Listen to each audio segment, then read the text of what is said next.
Hey, what's good, everybody? It's Big L here.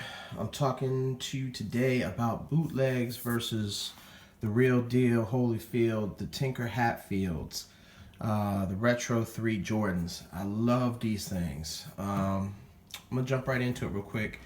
I'm not going to go too much into the box, but I have seen bootleg boxes.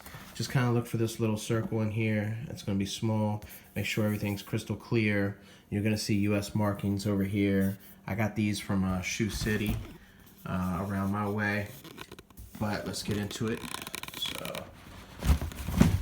Alright, so I'm opening up the box here, and I love these shoes. First thing you want to notice on the original one, the box, they have like a serial number here on the inside. I haven't got a pair of bootlegs with the box, so I don't know if that's how they come, if they'll come with that or not. But this shoe is an amazing shoe. Out of all the Jordans, I think it's one of my favorites. But I'm kind of going to jump in here. I have a pair of bootlegged Tinkers right here. And as you can see, just at first glance, I mean, it's really hard to tell the difference at first glance. It's crazy how they're getting with these bootlegs and how they're getting with these shoes. So let's go. The first things that I noticed here, we're going to want to look at on the originals. You know, on the originals here, the Jumpman is thin, skinny. There's a lot of definition in the Jumpman in his hands and his feet. This one looks a little thicker. I mean, this one actually has like an ass. It's kind of crazy. They shape it out. He's a little bit thicker than the original Jumpman here. Jordan doesn't have an ass on this one. One thing I noticed, I mean, it's really hard to tell the difference because they have some of the same patterns, but when you touch the leather, you can kind of tell the difference. This is like a hard leather. This is like a soft leather. And it feels really nice. In the front, you can notice the elephant patterns here. This is a little bit lighter than this one over here. It almost looks black, where this one looks like it's more grayish, but they did a good job. You can follow through and see one little difference here. The Nike swoosh on the originals is a little bit narrower, I want to say, where this one over here is a little bit thicker. So it's kind of hard to tell, but it's not much difference there. They still have the stitching through just like the originals. One thing I did notice here on the fakes, besides the fake leather, this is a real bad fake because they don't even have the Tinker Hatfield signature. They must have been trying to get these out. I actually copped these bootlegs before I got the originals. And you can see in here, inside the sole, they have Nike. It doesn't even say Air. Well, it might have come off. I did wear these once just to kind of see how they felt. The originals will have the Tinker Hatfield, and then they'll have inside the sole, the design of the shoe plus the signature. Now, don't be fooled. I have seen online now better bootlegs that have come with the signature. It comes with the signature, and maybe I'll try to cop a pair of those just to compare. If I get a lot of likes, make sure you like this. The backs look almost identical. You can see the Nike on the back here is a little bit thicker, crisper. It's got a thicker, Nike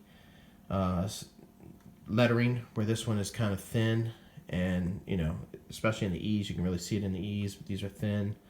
And again, the gray versus the dark black. These come up almost to the same height, which is, it's crazy how decent they are. One thing I did notice as well is on this side, it's black and turns white here, where on the originals, it's all black here. Also in the front, what I noticed is, if you notice on the originals, there's very strong stitching in that line. So you'll see the stitching is really thick in between the line here. In here, there's no stitching. It's just a crease in the line to kind of make it look the same. Right here in the stitching, you'll see how this comes up curved, arched here. In here, it's just straight. Okay, I mean, you can really tell the difference in the leather when you're touching it. But the pattern you see on the original, it has the pattern. It also has the pattern in the fake, so it makes it really hard to tell. I mean, you can look at some of the crappiness of this one, like this dot is coming out already, where these reds are a little bit thicker, heavier, sturdier. But I mean, at first glance, it's so hard to tell. Even the Nike stitching, I mean, this is a little crisper than this one. It's a little lighter versus the darker Nike on this one. But like I said, you want to look for the interior. You want to look for the stitching, Tinker Hatfield signature. Look for the interior there of the sole. But like I said, now they have better fakes. I seriously think that these people just kind of put them out there to be the first ones to have these fakes out. But I mean, it's really crazy because if you look inside, they'll even have this elastic piece in there, where these also have an elastic piece in there down towards the bottom. These are black. You'll see some black stitching in there as well, where in here you definitely won't. That it's like a white elastic piece in there. On the sole, again, these are real bad because they've kept Jordan.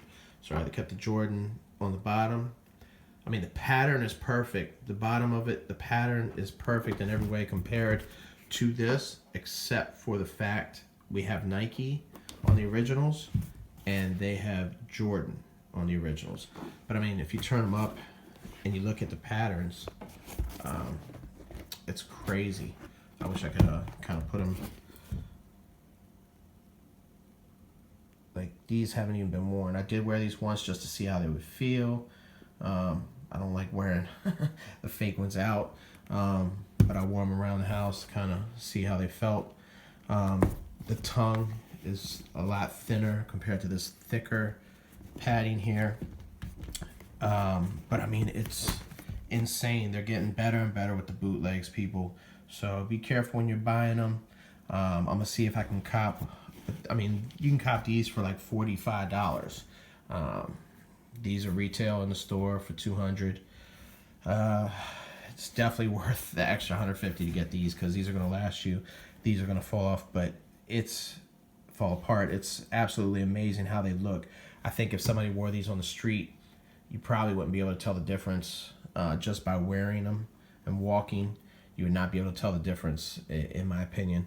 And unless you get in there and look at their their soles, and even again, like I said, I'm seeing bootlegs on there with the signature inside and down in insole. Just kind of be careful out there, people, because the bootlegs are out there. The originals, you know, the bootlegs probably won't even come with this, but I've seen some advertisements for bootlegs that do come with this and come in the box. So it's crazy, crazy, crazy. Be careful, don't overpay for a pair of bootlegs, and make sure you're getting them from a reputable store, reputable dealer, you know, like the Shoe Cities, the DTLRs, and any site that authenticates your shoes, because you don't want to be stuck with a pair of bootlegs and paying too much when you could have had the originals that did come out re-released today on April 30th is where I copped these. So sneakerheads, enjoy your shoes. Get them from reputable people. If you're just trying to get into sneakers and you really like this design, be careful where you buy them because you don't want to get a pair of bootlegs. All right, peace, love, blessings, and keep on keeping up.